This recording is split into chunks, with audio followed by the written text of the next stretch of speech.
None at all. It actually turned out to be a good day for racing. I can tell you, we just got the numbers in. The attendance for today, 21,935. That's about 3,600 fewer than were here last year, and I'm feeling fairly certain that that's attributable to the heat.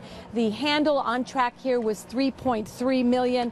I don't have any comparison with that for last year.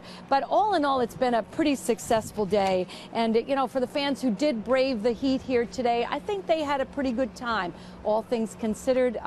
There were all kinds of opportunities for them, thanks to Saratoga 150, to experience new things here at the track. And when you combine that with all the old favorites that they look forward to seeing year in and year out, I think everything went pretty smoothly.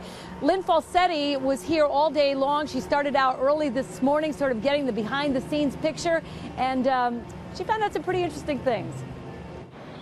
Before the sun comes up, George Russo and his crews are prepping the track. They were here until around 8 last night and started back up at 4 this morning, sealing, then grooming it before training starts back up in the morning. Consistency is the depth of the cushion and the amount of moisture in the cushion.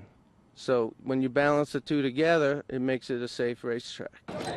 We got a sneak peek during this morning's training session. Many trainers' #1 concern this afternoon is the heat. She's getting a bath now, and with it being this hot, we give them a bath in very cool water, and we have a fan on them all day. So, and then before we go to the races, they get hosed down with cold water, and then we take them to a gathering barn where all the horses meet, and we hose them down again. After a glimpse into the morning routine of these trainers, our crews got inside access to the silk room. There are about 3,500 silks in this room, and guarantees owners the use of the design and stable name while racing in New York State. And finally, the man who needs no introduction. Sam the Bugler woke up early just to give us a private show. Here at the track since 1993, he's looking forward to the start of a new season. Bring on these lovely, vibrant people. We will be entertaining roughly 1 million people live in the 40 racing days, and that is what I do. I entertain every fan humanly possible.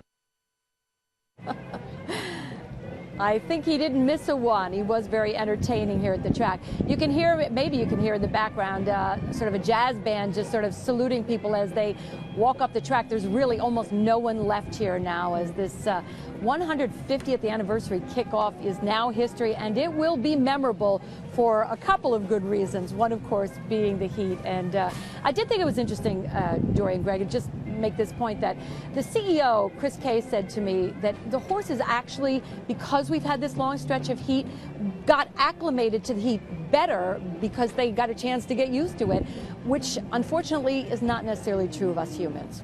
Yeah, and you know, you mentioned the concern that had come from a lot of folks that we were hearing about on Facebook, concern for the animals. So that is great that you took those concerns to him. And by all accounts, looks like a big success up there today, Liz.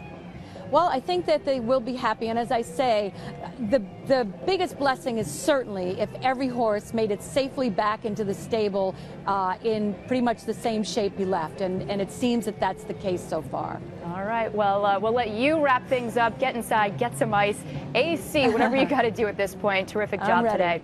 Thank you so much, Liz.